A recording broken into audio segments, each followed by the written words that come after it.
Hello, First Presbyterian Church. 3 Sundays ago, on August 1st, we moved our worship service back outdoors onto the west lawn and parking lot. This move was due to the resurgence of COVID-19 cases in northwest Arkansas on account of the more highly transmissible Delta variant.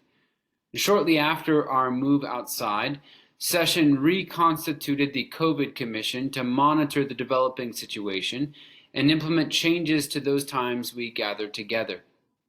The COVID Commission 2.0 is made up of Ruling Elder Wendy Tagami, Facilities Supervisor Brad Edwards, Director of Christian Education and Family Ministries Dree Beyer, and Caitlin Williams, who is an ER nurse at Arkansas Children's Hospital. We met this past Tuesday, and I'm coming to you now to let you know our plan for the next couple of months at First Presbyterian Church. In our discussions, we've relied upon the information and advice provided by both federal and state health agencies. And we've also closely followed the situation as it develops in Benton and neighboring counties. And as we've formulated our plan, we've sought to respond rather than react. We're not doing anything with a spirit of fear, but we are trying to be as reasonable and responsible as we can with the information available to us. So, the plan is that we will continue to worship outdoors on Sundays at 9 a.m. until September 12th. On September 12th, we will continue worshiping outdoors, but we're going to move our worship service to 10 a.m. instead of 9 a.m. in order to begin Christian education for all ages at 9 a.m. Christian education on Sunday morning will run from 9 a.m. to 9:30, and it will be followed by a time of fellowship from 9:30 to 10 a.m. At 10 a.m., our worship service will begin, and it will be offered both in person and via live stream. And when you're outside, there's no requirement that you wear a mask, but we are requiring all people, whether vaccinated or unvaccinated, to wear a mask if you go indoors for any reason. Masks will be available for adults and children on the table when you first enter the building, should you forget to bring your own. Also available for you now will be folding chairs and bottled water. The folding chairs will be rolled out on a rack for you to use, and the water will be in a cooler of ice next to the table with the bulletins. Our inclement weather policy, should it rain, is to hold 2 services indoors at 9 a.m. and 10:30 a.m., with the 10:30 a.m. service being the one that's live streamed.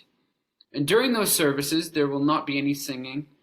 Masks will be required for everyone, vaccinated and unvaccinated, and we will be physically distancing by sitting every other pew.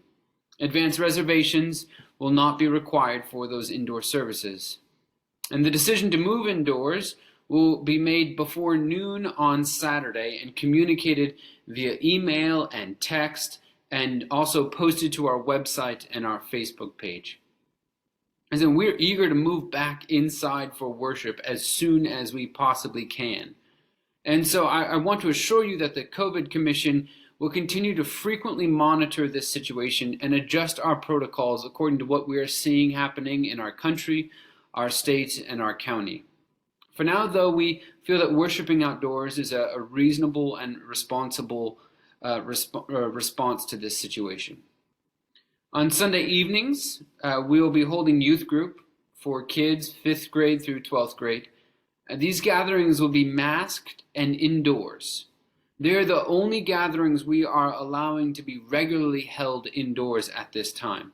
All other meetings that would typically take place inside the church will be held via Zoom only.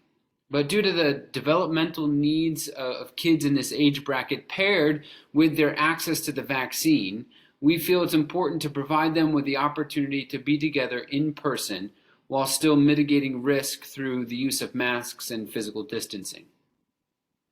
Our Wednesday evenings will look much like they did last year. The family gathering, which is for families with kids kindergarten through 4th grade, will meet on the west side blacktop, and the evening office, which is a service of prayer and scripture and sacrament for 5th graders through adults, will meet on the east lawn. Again, no masks will be required while outside, but masks will be required for everyone, vaccinated or unvaccinated, while inside. Whew, that's a lot of information. I know it's a lot of information all at once, and it feels like a regression. And in many ways it is. But here's what I want us to remember as we think about this. That in the Christian life, a regression in circumstances often creates the greatest progressions in faith. There's opportunity here for us to respond to this moment with renewed commitment to Christ and his church.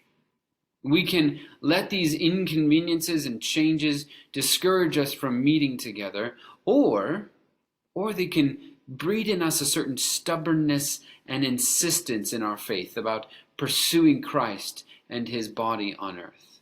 And I pray that the latter would be true of us. There was a time in the life of the famous Christian poet John Donne when he almost died. He flirted with death for months before finally recovering.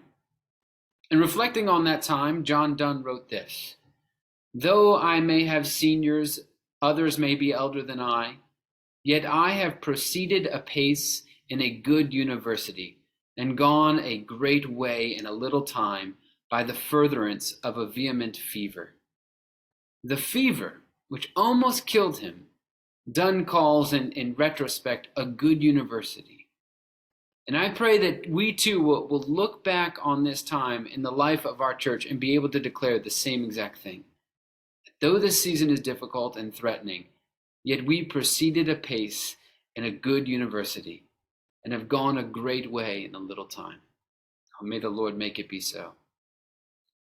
If you have questions or would like to discuss these choices with anyone, then please feel free to reach out to me or to any of the other members of the COVID Commission. Again, those people are Wendy Tagami, Brad Edwards, Dree Beyer, and Caitlin Williams. Until then, the Lord bless you and keep you. I'll see you on Sunday.